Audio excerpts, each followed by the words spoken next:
Uvacha Iti Samprashna Sanhrishto Pranam Romaharshani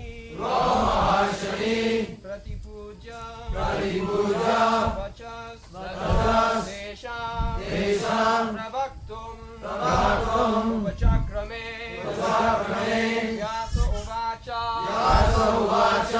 Iti Samprashna Sanhrishto Vipranam Romaharshani Pratipuja Vachastesham Pravaktum Upachakrame Vyasa Uvacha Iti Samprashna Sanhrishto Vipranam Romaharshani Pratipuja Vachastesham Pravaktum Upachakrame Vyasa Uvacha Iti Samprashna Sanhrishto Vipranam Romaharshani Pratipuja Vachastesham Pravaktum Upachakrame Vyasa Uvacha Iti Samprashna Sanghristo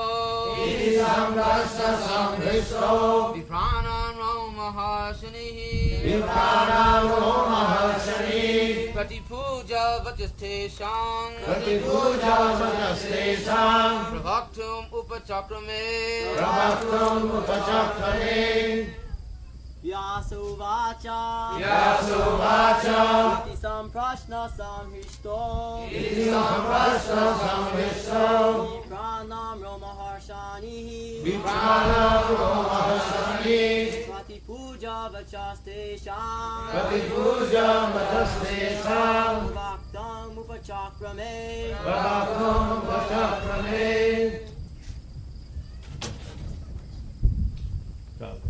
I will.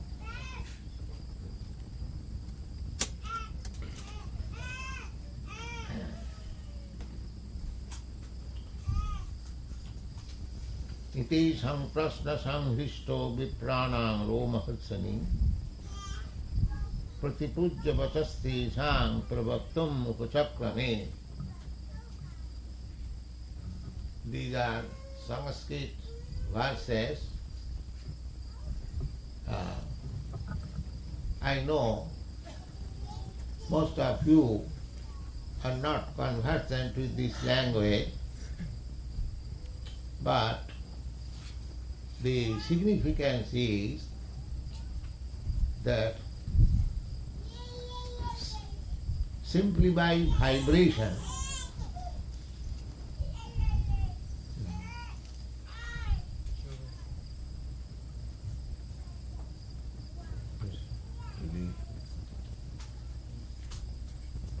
People have young children, perhaps they could take them away while the lecture is going on. They don't make noise, disturb people from hearing.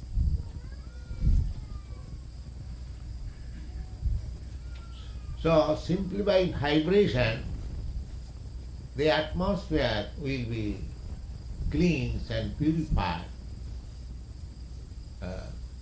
Just like when there is thundering sound in the sky, it does not require to understand by any particular language. That very vibration and the origin of creation is sound.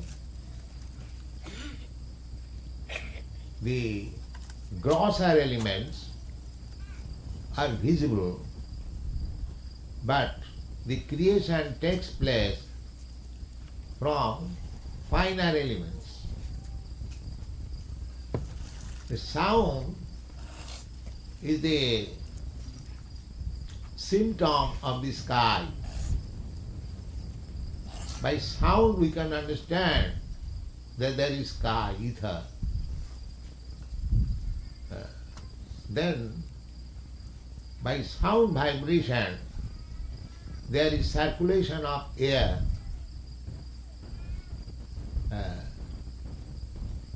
And you have got practical experience when there is very loud sound vibration.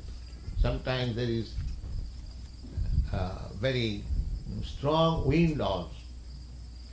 So by sound vibration, the wind is started, and by strong wind, electricity is produced. From electricity, water is produced, perspiration. And from water, earth is produced. So, sound is the original element of creation. In Sanskrit language, it is called Shabda Brahma. Brahma, or the absolute truth, is first appears. Absolute truth becomes knowable by sound. In the Bhagavad Gita, it is said, the Lord says, Rasoham apsu kaunteya prabhasmi sasisujaya sabda khe. Sabda with sound. If we want to see God, so let us hear first of all the sound vibration, because that is the beginning.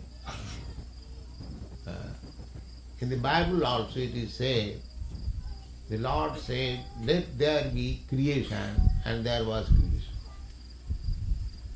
So let there be creation, this is sound, transcendental sound. So one who says this word, let there be creation, he is not within the creation. Because God is speaking, let there be creation, means he is existing before creation. So, God is not within the creation.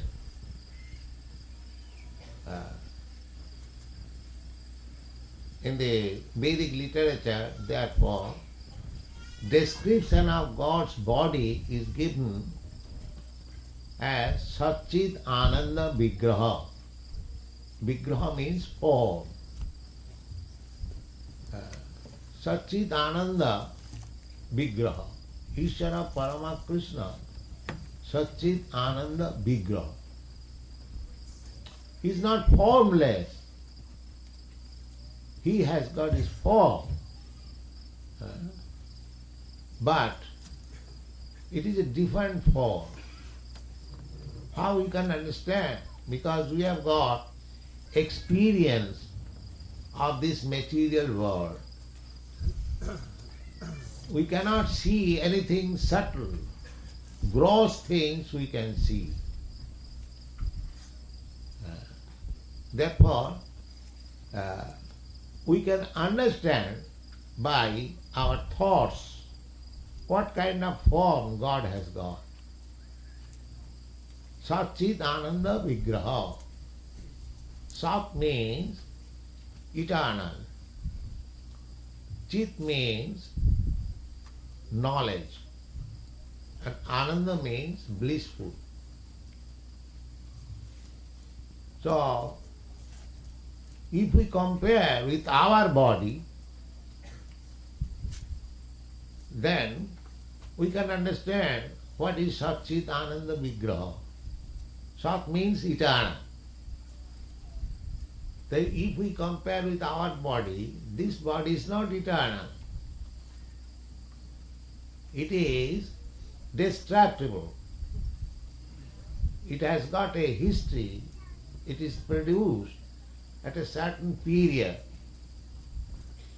It exists for a certain period. It grows, it gives some byproduct, then it becomes older and older and then vanquishes. No more. That is our practical experience, we know. But God's body is eternal. Therefore, He hasn't got a body like this. This body is not eternal. Everyone can understand. But His body is eternal. Another symptom, Sac-cid. Cid means knowledge. So, we have got also knowledge, but not full knowledge. That has been described in the beginning of Srimad Bhagavatam. What is the nature of God? Nature of God is described. Janmadasya jataha. Nature of God means He is the supreme source of everything. Whatever janma, janmadasya, janma adi. Adi means beginning with janma. Just like I have already described, my body, your body, has a history of janma or birth, a date of birth. So, janma adi means birth and sustenance and death. We have got this body produced or born at a certain date. It keeps, sustains for a certain period, say 50 years, 60 years, or 100 years, or more. And then again it is destroyed. Therefore, janma adi means birth is also coming from Him, maintained also by Him, and when it is destroyed, it goes unto Him. That is called janma adi. Means birth, maintenance, and annihilation. Janmadi jasya asya. All this material world, they are undergoing the same process. Janma, sustenance, and end. Everything. This universe also is like that. Everything. Even the ant's body, or my body, your body, elephant's body, or there are many demigods' body, just like we have learned from Bhagavad Gita, Brahma's body, it keeps for millions and millions of years. One day we cannot calculate. So there are different types of bodies within this material world. We can compare, just like ant's body, a fly's body, and my body. A fly's body may remain for few years, a few hours. So our body may remain for few years. And similarly, there are other living entities like Brahma. Their body remains for few decades. But every body, each body is subjected to this law of nature. Birth, death, disease, and old age. So God's body is not like that. It is eternal. Here in this material world, we can possess a body which may exist for millions of years. But that does not mean it is eternal. It is not eternal. But God's body is eternal. Therefore, in the Vedic language, when it is said Nirakar, Nirakar means who has no form. It does not mean that God has no form. He has got form. But his form is different from this form upon which we have got experience. Our experience is whatever form we can think of, even Brahma's form, that is liable to be annihilated. But God's form is not like that. So, when in the Vedic language it is said Nirakar, means Nira means not, and Akar means form. That means God's form is not like ours. It is not that he has no form. He has form. But his form is different from ours.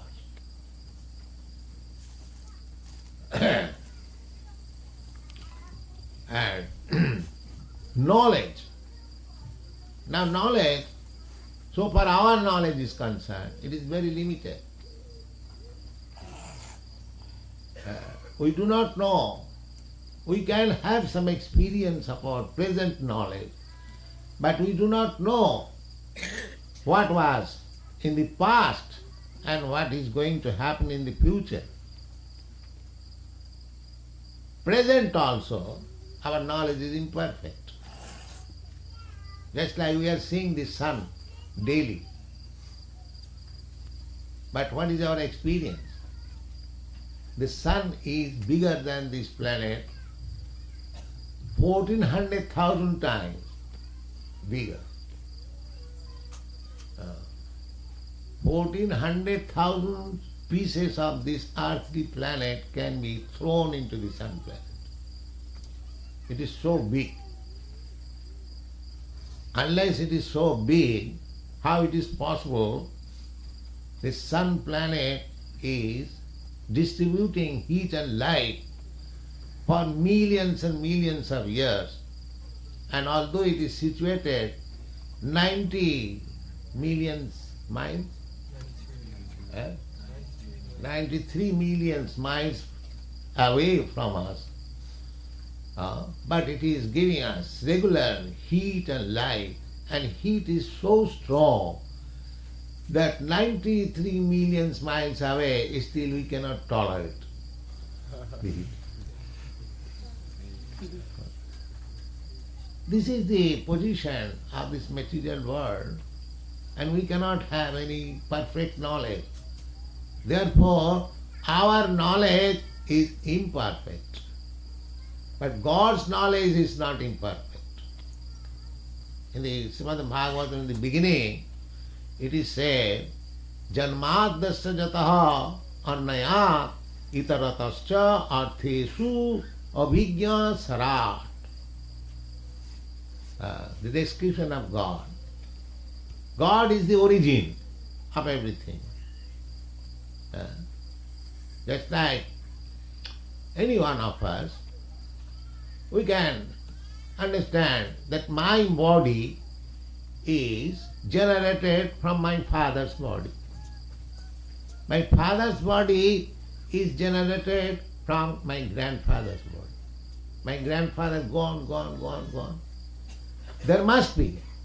It is not that because you cannot see your great-great-great-grandfather, so you cannot say there was no such man as great-great-grandfather. There was, or there. Similarly, if we go on searching out what is the original father, that is God. Father must be there. Therefore, in every religion, God is accepted as the Supreme Father. The Christian religion also, they say, O Father, give us our daily bread. So God is accepted. Actually, He is the Father. We must have original Father. You cannot say there is no God. If you are existing because of your father. Your father is existing because of his father, his father, his father. There must be somebody original father. That is logical conclusion. Not that I am born out of air, or my father is born out of air, my grandfather is born. No. There must be a somebody, father.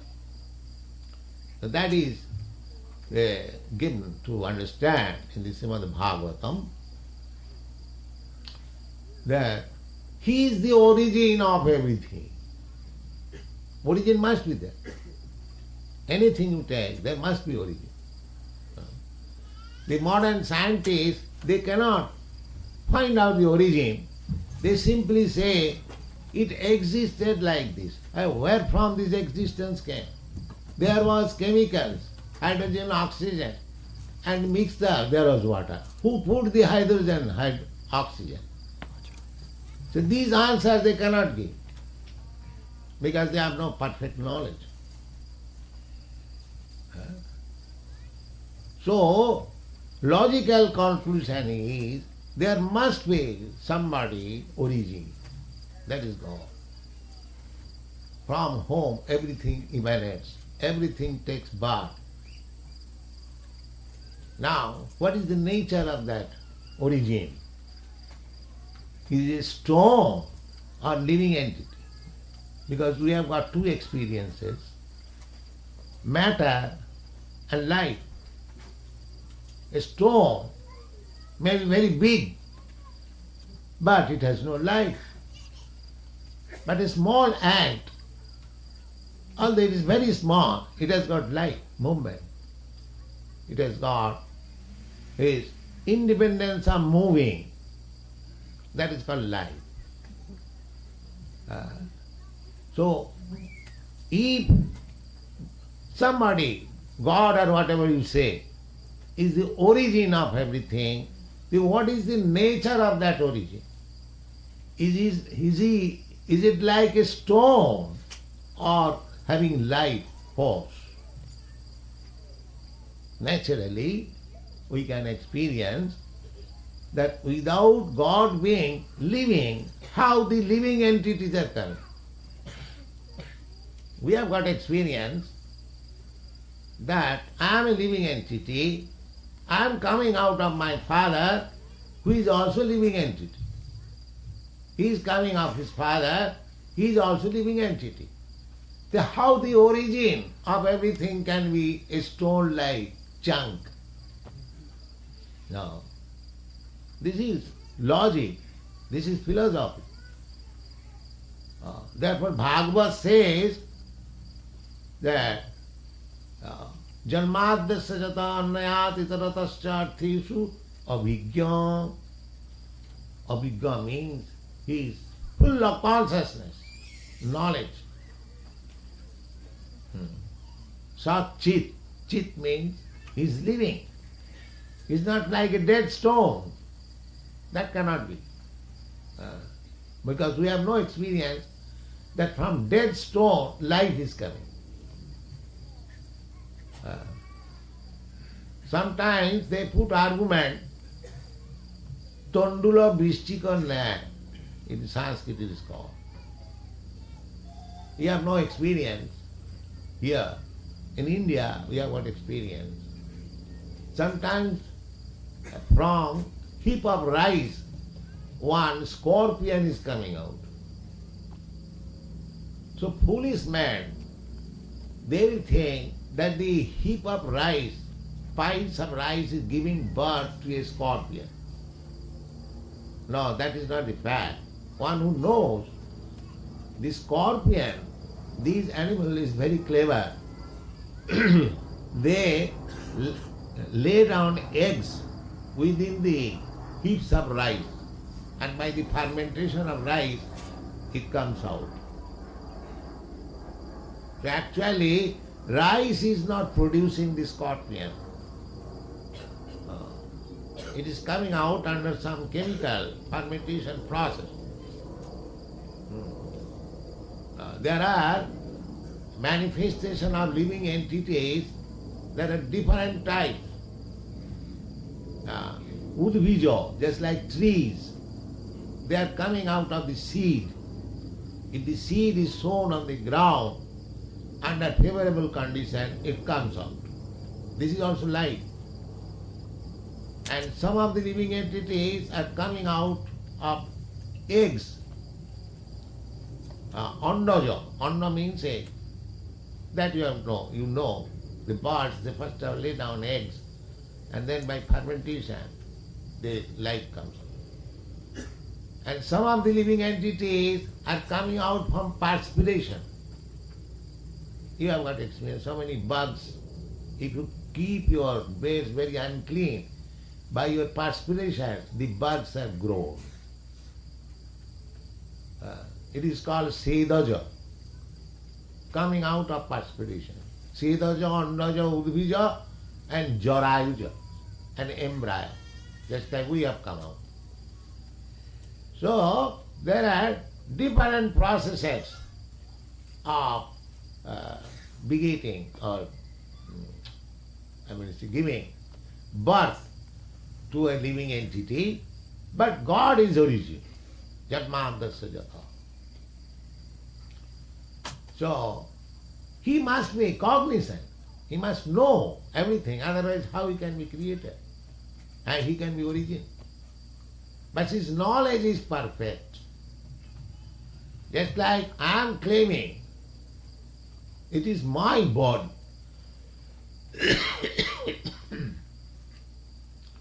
But when the body, there is some disarrangement, then I do not know how it has happened. I know that I am eating something that is going to the stomach, and the stomach, from the stomach many secretion is coming out. That secretion is going to the heart, it is transforming into blood. Again the blood is diffused all over the body. There is a nice mechanical process, but we do not know. Although I am claiming that it is my body, I do not know how internally my bodily functions are going on. Therefore my knowledge is imperfect, although I am claiming my body. But God's knowledge is not like that. Janmadasya jata annayat itaratascha arthesu abhigya. He knows everything. That is the distinction between God and us. I do not know even what is going on within my body. I do not know how my hairs are growing. I do not know how many hairs are on my head. And still the rascal claims I am God. How much rascaldom it is, you can just imagine. God is not like that. God knows everything. That is God. Annayat itaratashu, indirectly and directly. Directly I can see this is my finger, but I do not know what is the composition of the finger. The direct, indirect. Indirectly I do not know. Directly I can see.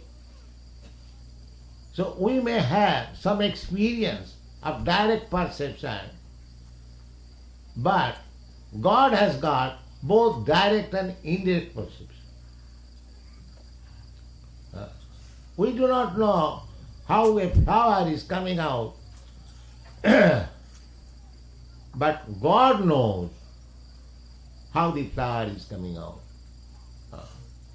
So in this way, if we study Srimad Bhagavatam, we can understand what is the nature of God. Not we manufacture, but the reason, the philosophy, the authority is everything there in the Srimad Bhagavatam. So if we simply scrutinizingly study what sort of body God has got, it is in simple language, it is given. Sac-cid-ānanda. And Anand means blissful. Always blissful. You have seen our Krishna, how blissful he is. He is playing on his flute and his eternal concert, Radharani is there, is not blissful? You like, because you are part and parcel of God, therefore you also like that blissful life. You want a young girl wants a young boy, and the young boy wants a young girl, live together blissfully, but that is not possible because it is material world. But the idea comes from God, Janmadasya. Where from this idea came? Unless in God the same propensity is there, love between young girl and young boy, where from this idea has come in this world. Therefore it is said, Janmadasya. Anything, whatever you see within your experience, that is in God.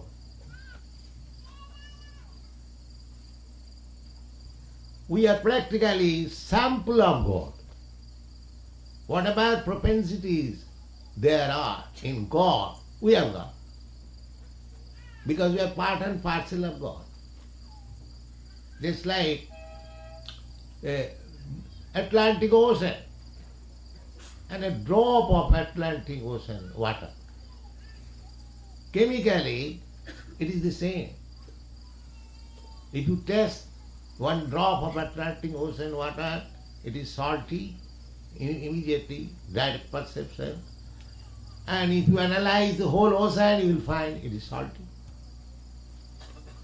But the difference is the Atlantic Ocean contains millions and trillions of tons of salt, but a drop of water contains a grain of salt. Similarly, whatever propensities you have, that is also God. If you can study yourself, that is called meditation. Study yourself, and you will find that you are sample of God. He is Vibhu, God is great, and we are small. That is the difference. Therefore, our knowledge is imperfect. But God's knowledge is perfect. Avijñā. Avijñā. Avijñā means fully conversant. He knows everything. In the Bhagavad Gita it is saying, Vedāhaṁ samititāni vartamanāni bhavishyata. He knows past, present and future. Because he knows past and present, future of everything, he reminds you. Because God is the Supreme Father. He likes that all his sons, we are all his sons, we go back to him, back to home, back to God. Just like rich father, if his son comes out of home and suffers for want of so many things, the father becomes very sorry that this rascal boy has gone out of home. He is suffering. So he wishes that this boy, let him come back home. I have got sufficient means to provide him. Let him be happy. That is God's mission. That is natural affection of God. Not that because some of his sons are gone astray, God has become poorer. No. He can produce millions and trillions of sons by his desire. And why he is hankering after one son? That is his affection. That is his kindness.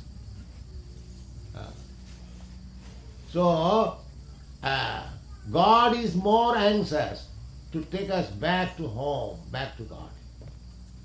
Why? Sac-cid-ānanda-vigrahaḥ. Ananda. Ananda means blissfulness. Ananda, pleasure.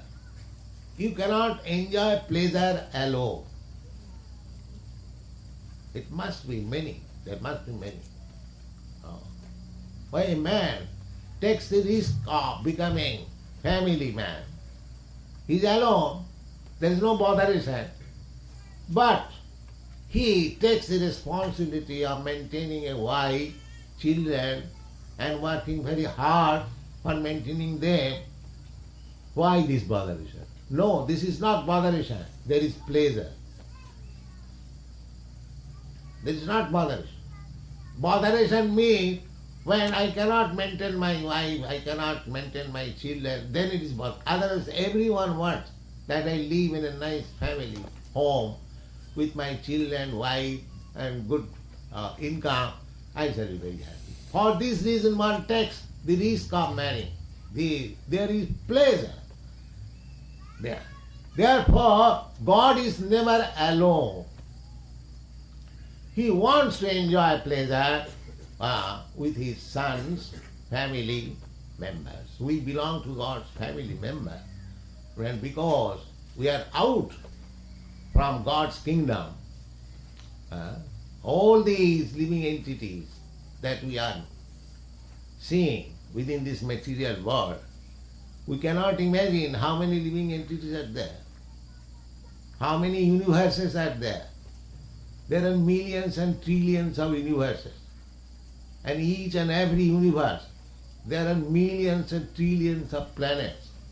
And each planet, there are millions and trillions of living entities.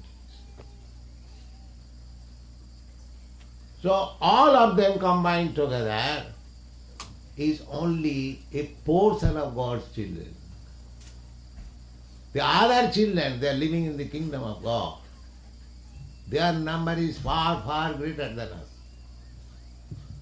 So this is the position. So this Krishna consciousness movement is preaching Bhagavad Dharma. I have already explained yesterday, Bhagavan, the Supreme Personality of Godhead, and Bhakta or Bhagavat, our relationship with him. So it is a very great science of understanding God. So we have decided to discuss this great science for a few days here. You take advantage of it. Try to understand this great science, how we can be related with God and be happy. Because God is Sac-cid-ānanda-vigrahaḥ. He is full of knowledge. He is eternal and He is blissful. We are part and parcel of God. Just like the same example, the drop of Atlantic Ocean water, although it may be a drop, but it must have all the chemical composition. Therefore, although we are very small in comparison to God's existence, but we have got all the qualities, namely eternity, blissfulness and knowledge. But now it is covered by our material existence. Therefore, we, instead of eternity, we have to accept death. The death is not mine. I am a spirit soul. The death is of the body. That is called change of dress. Not the man. Changing the dress does not mean the man who is putting on the dress, he is killed. No. Na hannate hannamane sarire. The living entity is not destroyed and annihilated after the destruction of this body. He changes another body. That change takes place because we want it. Future. Our future life is also there. Therefore, this life is the opportunity. This human form of life is the opportunity that you may accept next life a Sac-cid-ānanda body. Just like God has. That is our original body. It is now covered. So we should attempt in such a way. We should utilize our energy in such a way that after giving up this body, we get our original Sac-cid-ānanda-vigrahaḥ body, just like God has got, and then again we enter into the kingdom of God and be happy eternally there. That is Bhagavad concept. Thank you very much.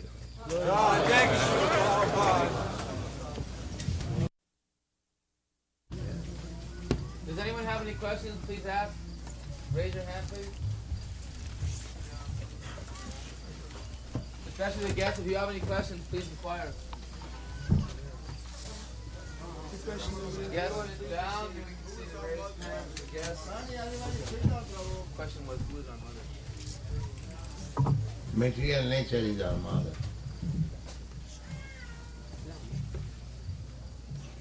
God is our father and material nature is our mother. That is stated in the Bhagavad Gita. Just like the father gives the seed of the child within the womb of the mother. Similarly, God impregnates this material nature with the living entities, and after that they come out in different forms. So, material nature is our mother and God is our father.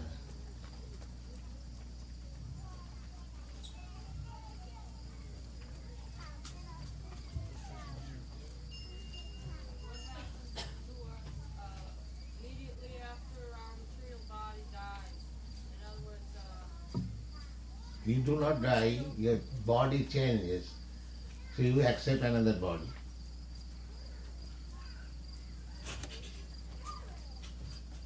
say that we our relationship to Krishna is as children, but I've also read that our relationship is also as Krishna as our son.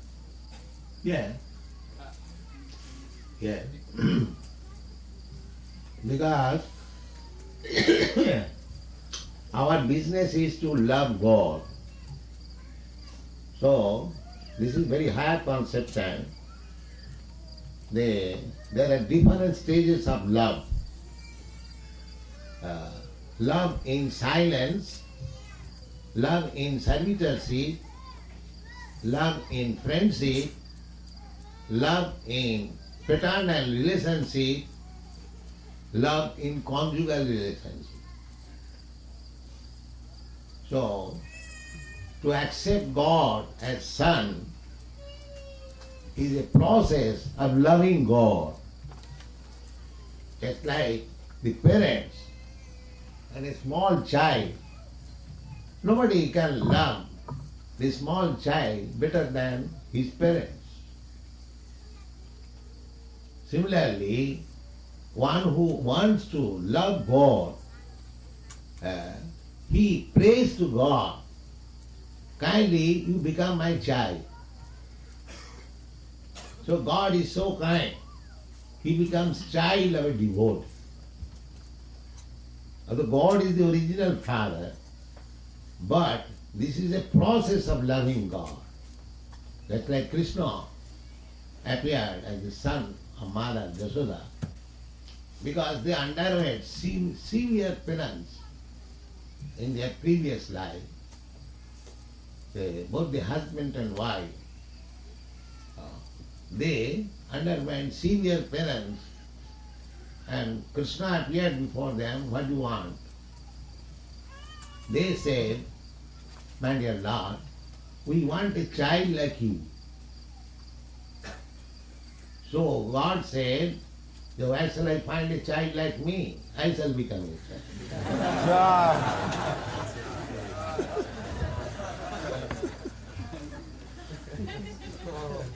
That's it. You said that God created us because He was lonely. How could God, who is perfect, be lonely? He said that you said that God created us because He was lonely.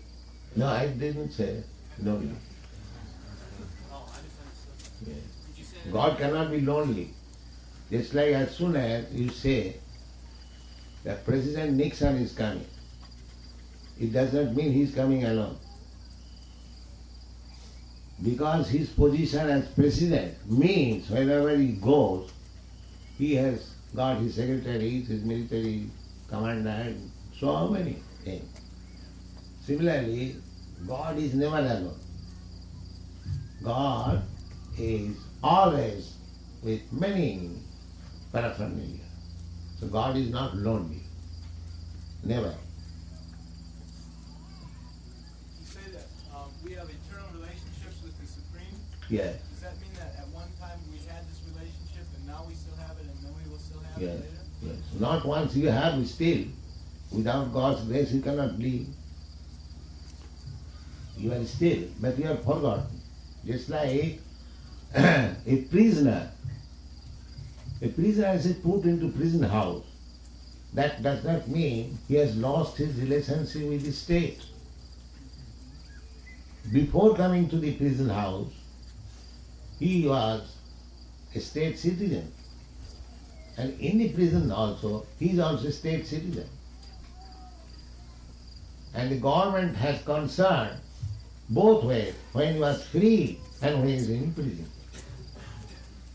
So our relationship with God is not broken or it cannot be separated. It is there always. But at the present moment we are covered, we are thinking there is no God. That is our ignorance. Therefore you are suffering.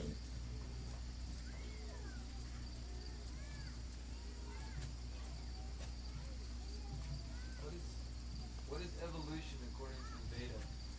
What is this evolution that was talked about by the science? Evolution means changing of different bodies.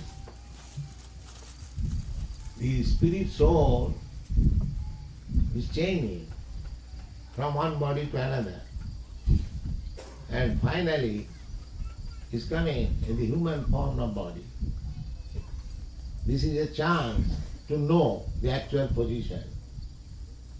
And if he takes this chance, he can go back home, back to Godhead. Otherwise, he is again put into the cycle of birth and death and different species of life. I've heard it explained that the body is made up of many, many different living entities. It's just, our soul is just like the controlling soul. Can you explain that? He's heard it explained that the body is made up of many, many different entities.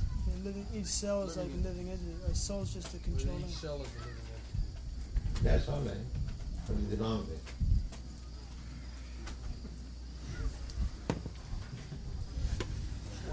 Why is Maya so very, very strong if our purpose in life is to be with God?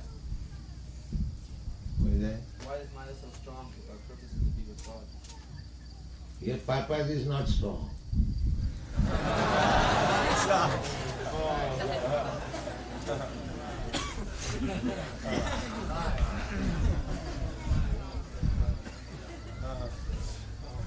Thank you.